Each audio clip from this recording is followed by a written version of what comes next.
Which is the diversity and often surprising nature of living with the land.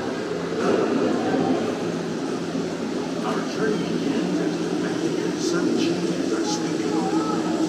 The approaching storm may seem violent and destructive to life, it's a new beginning in the cycle of life.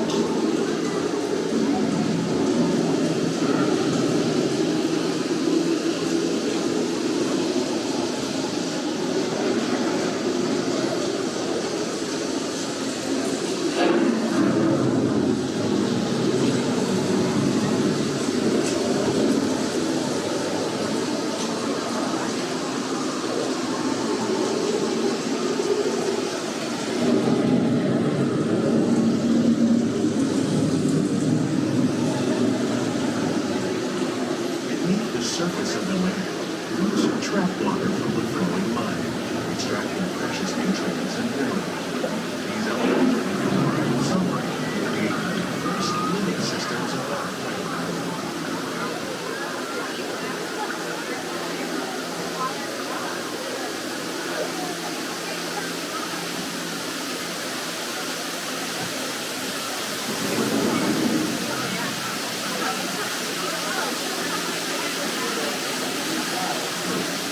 One of those living systems is the rainforest, home to the most amazing concentration of life on the planet. These dense and beautiful forests cover only a tiny portion of the Earth's surface, but they contain more than half of its total forest. Rainforests are also extremely rich in protected living systems, providing us with oxygen, food, medicine, and other elements essential for life.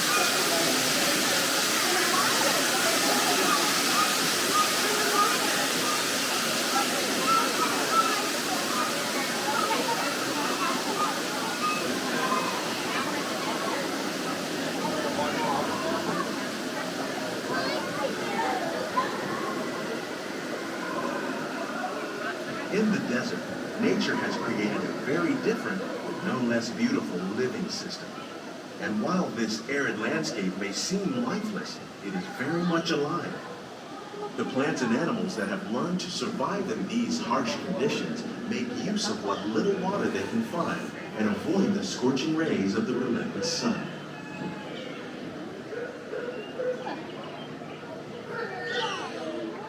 The American prairie once appeared as desolate as the desert, but over time, rainwater and nutrients gradually penetrated the hard surface of this land. Even the hooves of the mighty buffalo helped create the rich soil that one day become home to the American farm.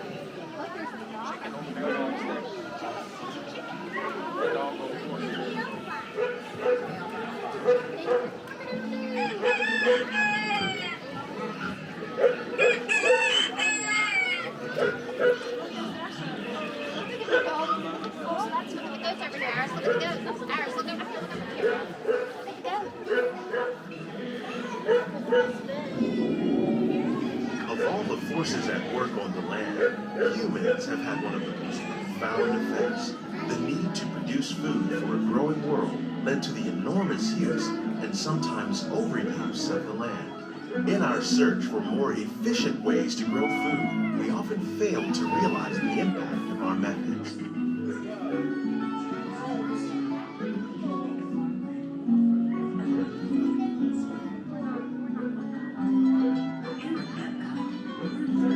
Today, we're learning to live with the land, discovering better ways to grow food that will assure both human and environmental well-being. Farmlands across America, we're learning that by plowing under vegetation containing natural fertilizers, we can enrich the soil without the use of chemicals. In arid regions, we're learning to produce food on desert seacoasts by developing and planting crops that thrive on salt water. In Japan, we're learning that by mixing leaves and other living materials into our soil, we can make farmland more fertile without the need for chemicals. Here at Epcot, we're learning to reduce the need for chemical pesticides by breeding and using natural predators, like ladybugs and wasps, to control.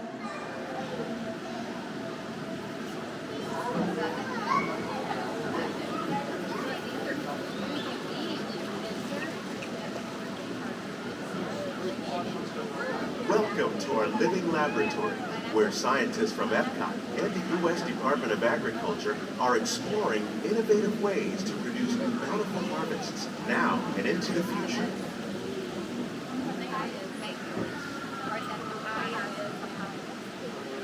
The tropics are home to the greatest diversity of plants on the planet. Many of these, like papaya, bananas, cacao, coffee, and rice, are well known around the world. These are just a few of the edible plants that have been an important source of nutrition for people living in the tropics. Many are rich in vitamins and minerals, while others are well adapted to growing in less than ideal conditions. Some, like the water lily, thrive in wet, swampy areas and waterways. All parts of this plant, even the flower petals, are edible. The starchy root of the plant has long been used to make flour for baking.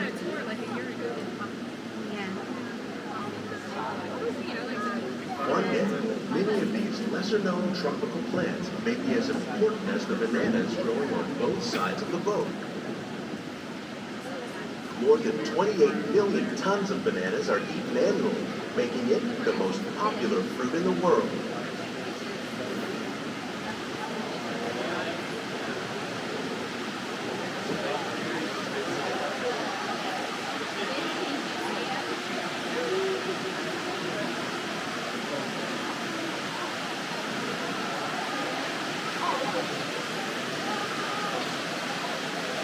When you mention farming, you probably don't think of fish, but fish farming, or aquaculture, accounts for nearly half of all the seafood consumed globally.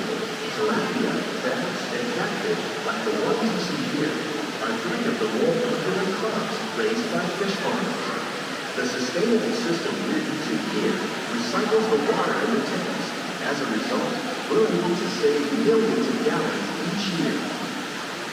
Our small fish farm produces nearly 5,000 pounds of fish each year to serve in restaurants around Walt Disney World.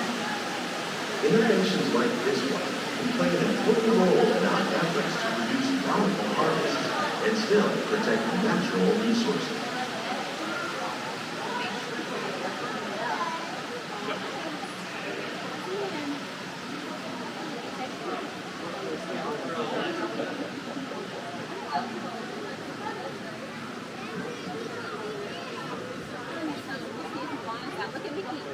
While there are more than 50,000 edible plant species in the world, most of us are only familiar with the handful that make up our everyday diet. The common grains growing here, wheat, maize, sorghum, and millet, plus rice, account for nearly 2/3 of our global food consumption. Learning how to increase yields of these staples is an important goal of research around the world.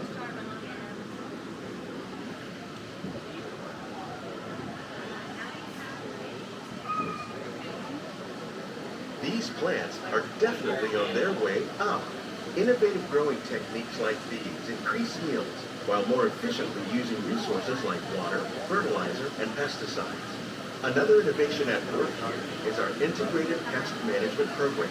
By populating our greenhouses with beneficial insects that prey on harmful pests like aphids and flies, we are significantly reducing our reliance on conventional pesticides.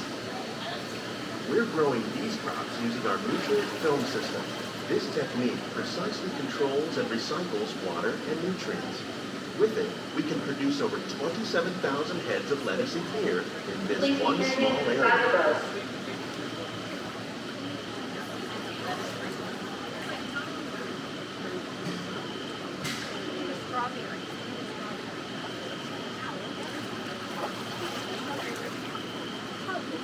Some of our best ideas have been inspired by nature, like these fruit and vegetable trees.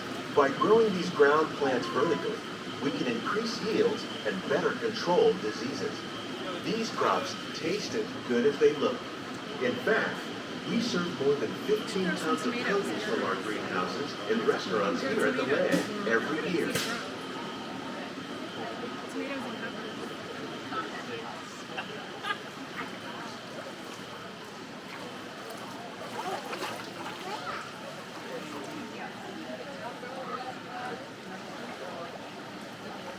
grown in this way use a fraction of the space required by traditional growing methods. That saves water and increases production.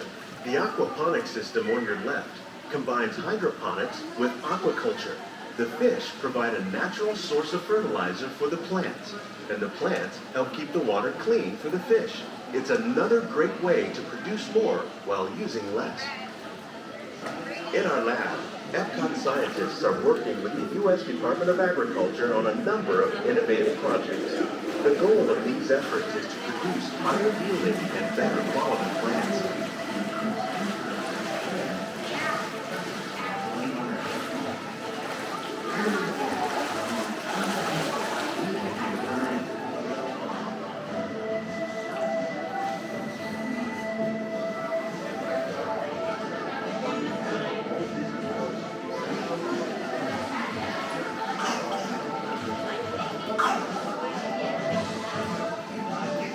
These greenhouses represent just a fraction of the work being done worldwide to produce bountiful harvests for our growing population.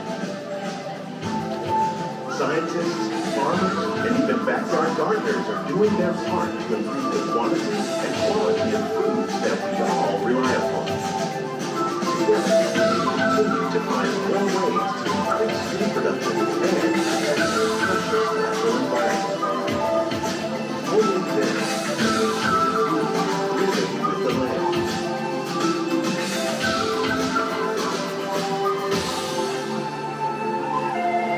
On behalf of Walt Disney World, we hope you've enjoyed this unique journey through our living laboratory.